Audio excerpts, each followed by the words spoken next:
आइए देखते हैं मध्य प्रदेश की दोपहर की बड़ी खबरें। किसानों के लिए बड़ी खबर है, जाने पीएम नरेंद्र मोदी कब और कितने बजे जारी करेंगे 22वीं किस्त। आपको बता दें, अगर आप भी प्रधानमंत्री किसान सम्मान निधि योजना से जुड़े हैं तो आपको भी लगभग हर 4 महीने में 2,000 रुपए की किस्त मिलती होगी। इस योजना के तहत हर किस्त में 2,000 रुपए दिए जाते हैं, जैसे इस बार जारी होने वाली 22वीं किस्त में भी दिए जाएंगे। दरअसल योजना की अब तक कुल 21 किस्तें जारी हो चुकी हैं, जिसके बाद योजना से जुड़े किसानों को 22वीं किस्त का इंतजार था, जो अब खत्म हो चुका है। भारत सरकार ने 22वीं किस्त जारी होने की तारीख का ऐलान कर दिया है। डीबीटी के माध्यम से सरकार सीधे लाभार्थियों के बैंक अकाउंट में 2,000 रुपए हस्तांतरित करेगी। सवाल है कि कब जारी होगी 22वीं किस्त, तो इसका जवाब है पीएम किसान योजना की 22वीं किस्त 13 मार्च 2026 को जारी होगी। 13 मार्च को शाम 5 बजे के बाद ये किस्त किसानों के बैंक खातों में हस्तांतरित की जाएगी। लाडली बहना योजना की 34वीं किस्त 13 मार्च को आएगी, मिलेंगे इतने पैसे। आपको बता दें, लाडली बहना योजना की 34वीं किस्त को लेकर नया अपडेट सरकार की तरफ से जारी किया गया है। सीएम मोहन यादव इस बार लाडली बहना योजना की किस्त ग्वालियर जिले के भितरवार विधानसभा क्षेत्र में आयोजित होने वाले कार्यक्रम से जारी करने वाले हैं। सीएम मोहन यादव 13 मार्च को लाडली बहना योजना के तहत 1,500 रुपए की किस्त सिंगल क्लिक के माध्यम से ट्रांसफर कर देंगे। प्रदेश की 1,29 लाख महिलाओं के हितग्राहियों को लाडली बहना योजना की किस्त का लाभ मिलने वाला है।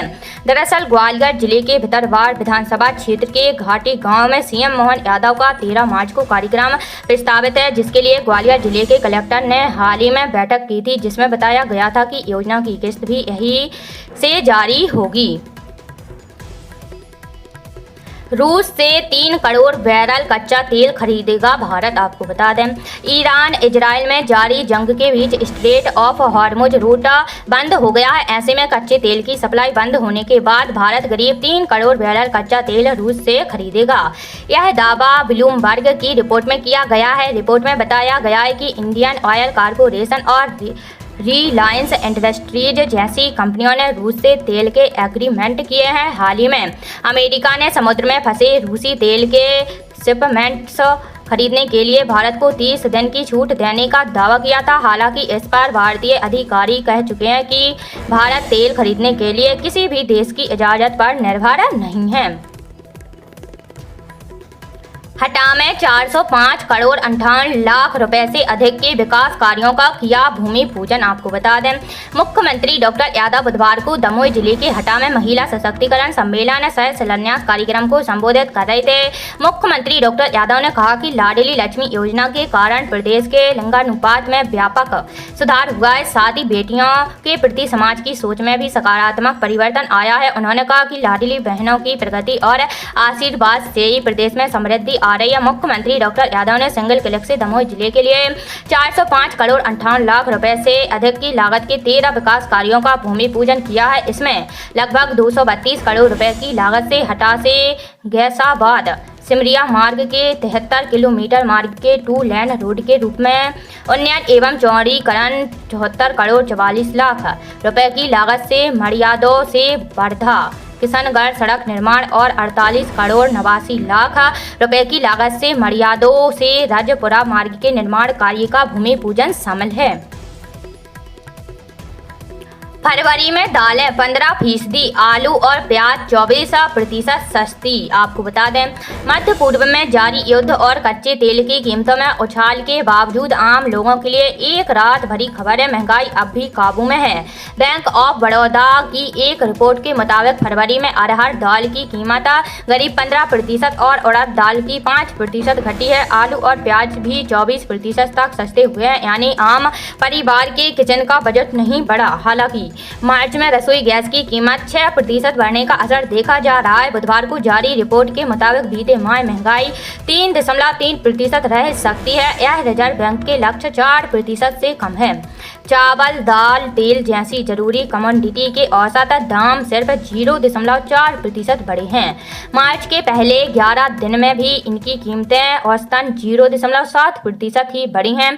इस महीने भी महंगाई ज़्यादा बढ़ने की आशंका नहीं है। खाने के तेल की बढ़ती कीमतें चिंता बढ़ा रही हैं। बीते महीने सरसों तेल 10.4% और सनफ्लावर ऑयल 11.4% महंगा हुआ है। दक्षिण पूर्व एशिया में कम पैदावार और बढ़ती वैश्विक मांग इसकी वजह बताई गई है।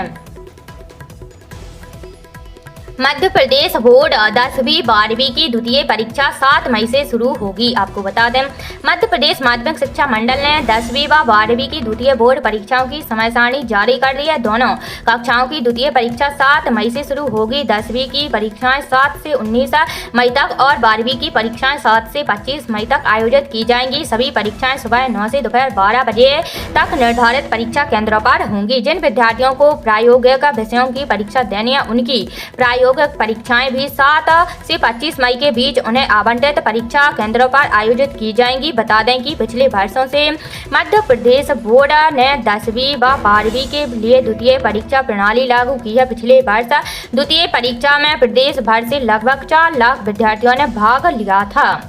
द्वितीय परीक्षा के लिए बढ़ाया परीक्षा शुल्क। मार्सिम ने हाल ही में विभिन्न परीक्षाओं के शुल्क में वृद्धि की है। द्वितीय परीक्षा में शामिल होने के लिए एक विषय के लिए 500 रुपये शुल्क निर्धारित है। वहीं 2 विषयों के लिए 1000 रुपये, 3 व 4 विषयों के लिए 1500 रुपये शुल्क देना होगा। ये हो सकते हैं शामिल ऐसे विद्यार्थी जो मुख्य परीक्षा में एक या अधिक विषयों में अनुत्तीर्ण हो गए हैं या किसी कारणवश परीक्षा में अनुपस्थित रहे, वे द्वितीय परीक्षा में शामिल हो सकेंगे। इसके अलावा जो विद्यार्थी किसी विषय में उत्तीर्ण हो चुके हैं, वे भी अपने अंकों में सुधार के लिए द्वितीय परीक्षा दे सकते हैं। एमपी में तापमान 40 डिग्री सेल्सियस, रतलाम सबसे गर्म। आपको बता दें, मार्च में ही मध्य प्रदेश में दिन का तापमान तेजी से बढ़ रहा है। बुधवार को सीजन में पहली बार 40 डिग्री पारा पहुंच गया है। रतलाम सबसे गर्म रहा। भोपाल, इंदौर और उज्जैन में भी गर्मी ने तेवर दिखाए। तेज गर्मी के बीच 14 और 15 मार्च को प्रदेश में बारिश, बादल और गरज चमक वाला मौसम भी रह सकता है।